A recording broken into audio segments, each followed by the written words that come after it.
Amigos e amigas, vamos a mais uma liturgia da palavra que eu transmito nos meus endereços na internet.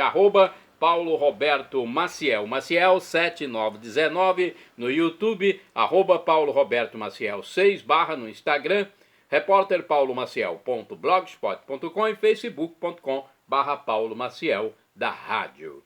Neste vídeo, a liturgia referente ao dia 31 de janeiro de 2026, sábado, dia de São João Bosco, presbítero, dentro da terceira semana do tempo comum no ano litúrgico A. A cor dos paramentos litúrgicos é branca, conforme eu estou simbolizando, com esse lenço aqui no pescoço. Eu sou animador e leitor litúrgico da igreja em Colatina. E no rito nós temos o ofício da memória. A primeira leitura é a leitura do segundo livro de Samuel, capítulo número 12, versículos 1 ao 7a e 10 ao 17. Naqueles dias o Senhor mandou o profeta Natã a Davi. Ele foi ter com o rei e disse-lhe: numa cidade havia dois homens, um rico e outro pobre. O rico possuía ovelhas e bois em grande número. O pobre só possuía uma ovelha pequenina que tinha comprado e criado. Ela crescera em sua casa junto com seus filhos, comendo do seu pão, bebendo do mesmo copo, dormindo no seu regaço. Era para ele como uma filha. Veio um hóspede à casa do homem rico, e esse não quis tomar uma de suas ovelhas ou um de seus bois, para preparar um banquete e dar de comer ao hóspede que chegara. Mas foi, apoderou-se da ovelhinha do pobre e preparou-a para o visitante. Davi ficou indignado com esse homem e disse ao profeta Natã: pela vida do Senhor, o homem que fez isso merece a morte.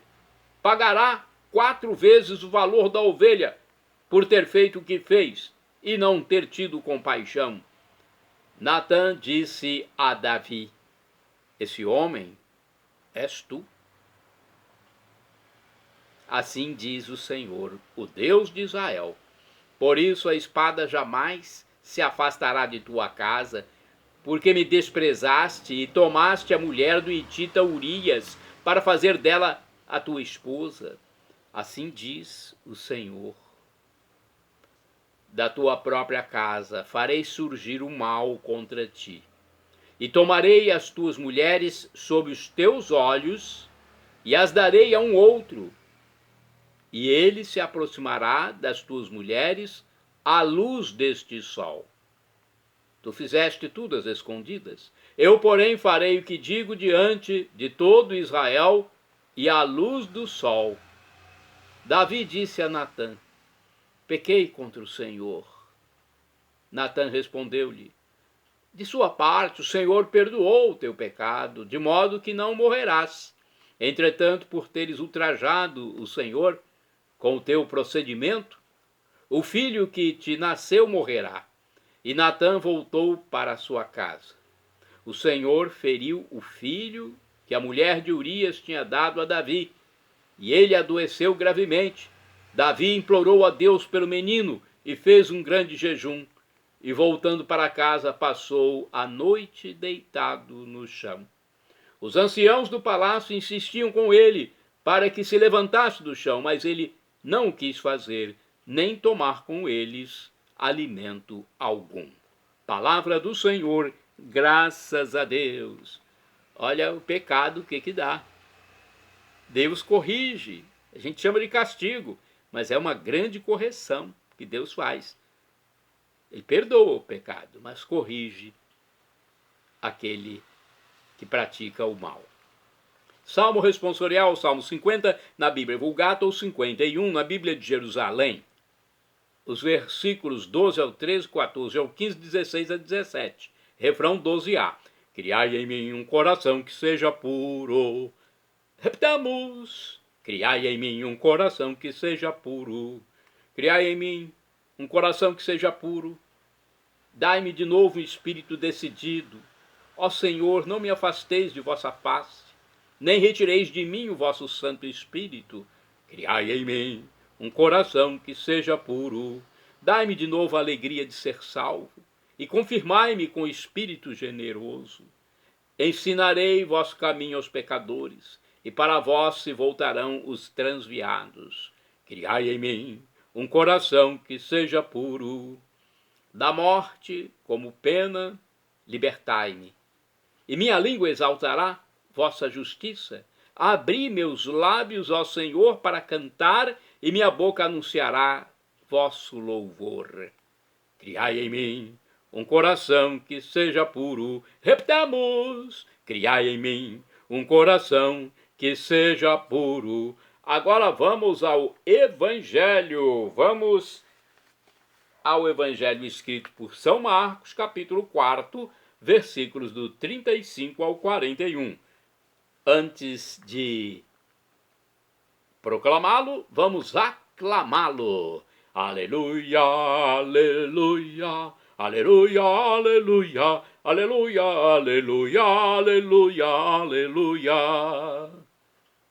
Deus o mundo tanto amou, que lhe deu seu próprio Filho, para que todo que nele crer encontre vida eterna. Aleluia, aleluia, aleluia, aleluia, aleluia, aleluia, aleluia, aleluia. O Senhor esteja convosco, Ele está no meio de nós. Proclamação do Evangelho de Jesus Cristo, segundo São Marcos.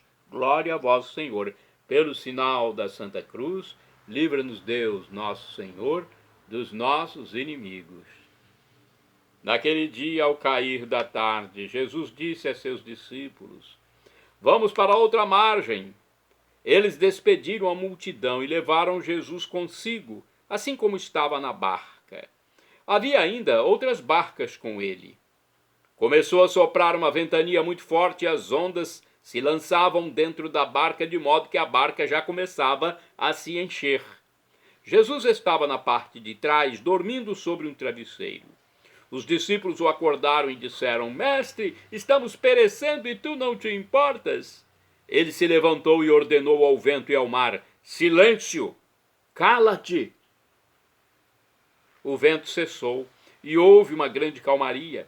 Então Jesus perguntou aos discípulos: por que sois tão medrosos? Ainda não tendes fé?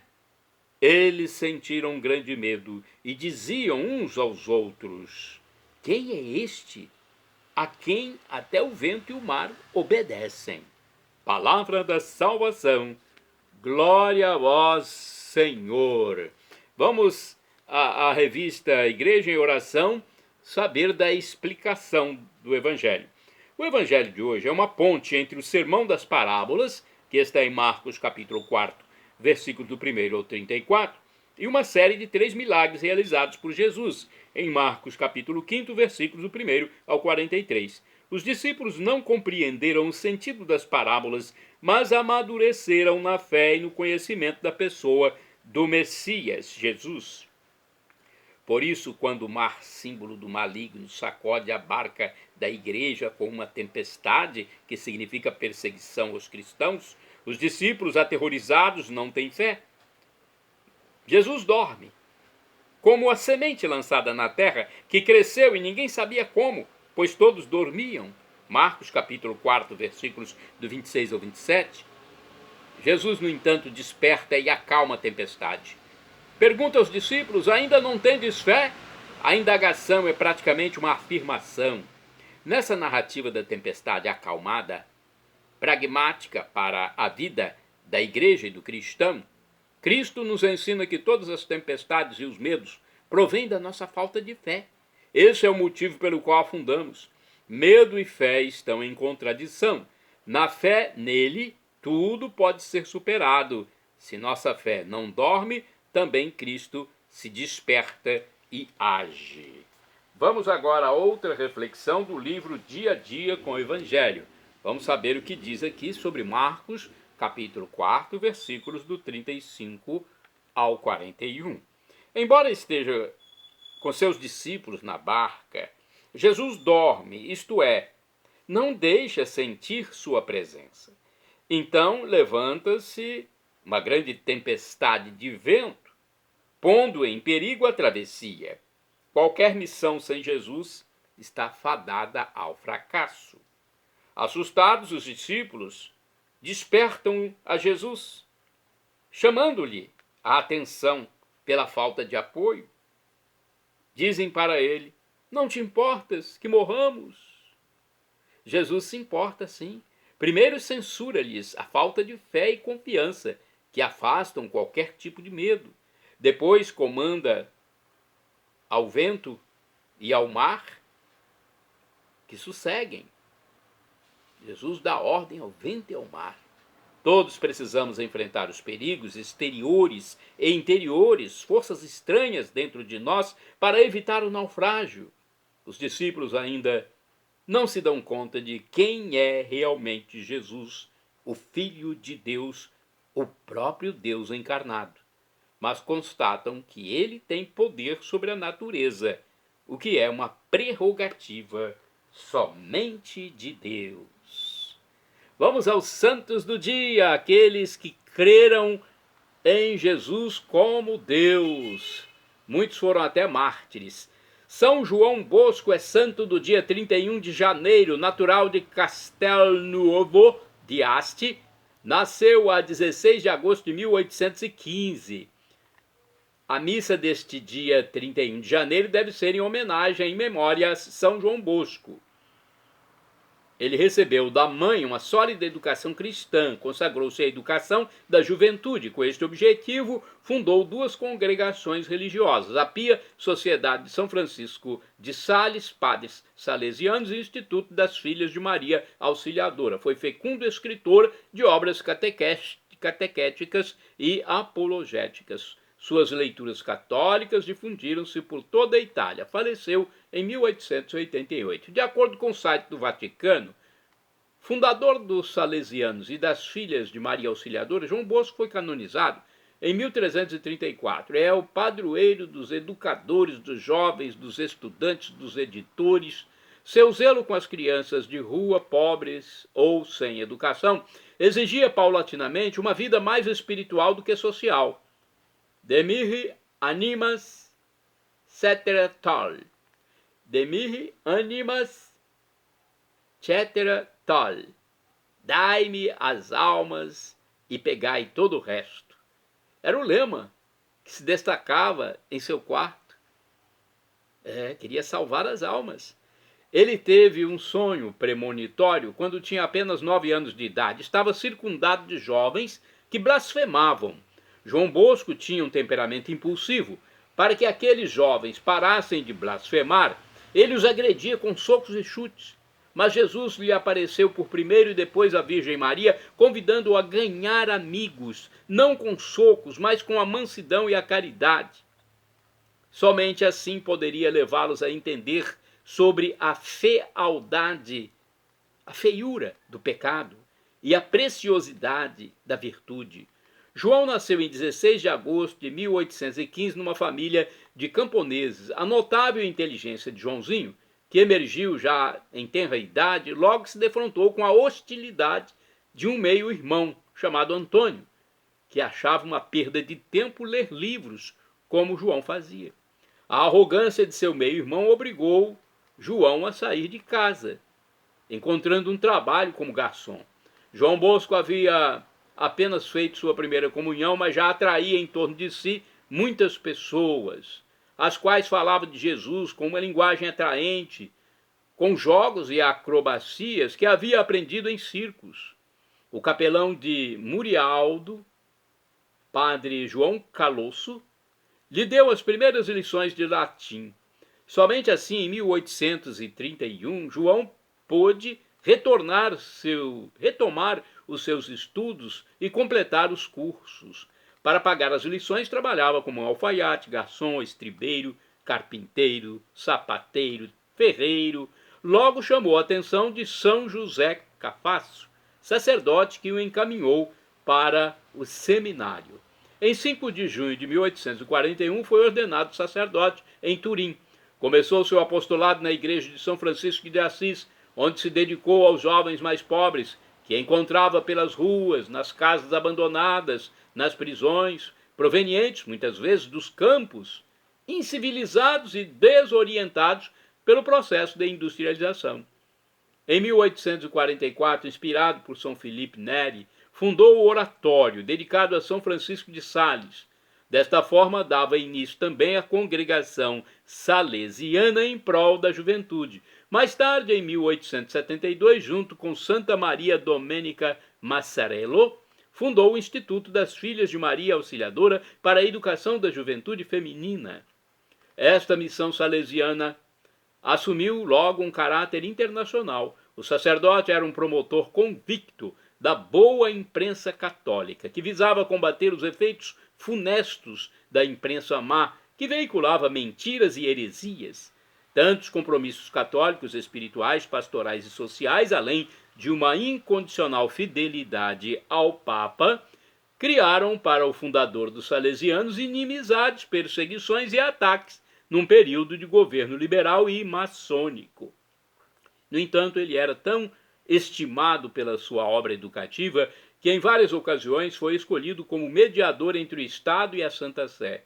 Formar cidadãos honestos e bons cristãos foi a missão a qual o santo se dedicou até a morte, ocorrida em 31 de janeiro de 1888. Olha aí, santo que fez um trabalho educacional, São João Bosco. Santo do dia 31 de janeiro, São Metrano. Foi mártir, morreu mais ou menos no ano 249. Por negar-se a proferir palavras ímpias, foi torturado e apedrejado pelos pagãos em Alexandria, no Egito. São Metrano, rogai por mim, rogai por nós. Santo do dia 31 de janeiro, Santo Abraão, bispo, faleceu em 345. Esse bispo foi degolado quando rejeitou a ordem do rei de adorar o sol. Ele só adorava Jesus Cristo. Santa do dia 31 de janeiro, Santa Marcela, viúva, morreu em 410. Sobre esta dama romana, diz São Jerônimo que, tendo desprezado a nobreza e a riqueza, ficou mais nobre do que antes pela prática da pobreza e da humildade. Santo do dia 31 de janeiro, Santo Eusébio, monge, morreu em 884. Foi um religioso da abadia de São Galo, na Suíça, natural da Irlanda, que depois se retirou para o Monte São Vítor, na Áustria, e ali viveu como eremita.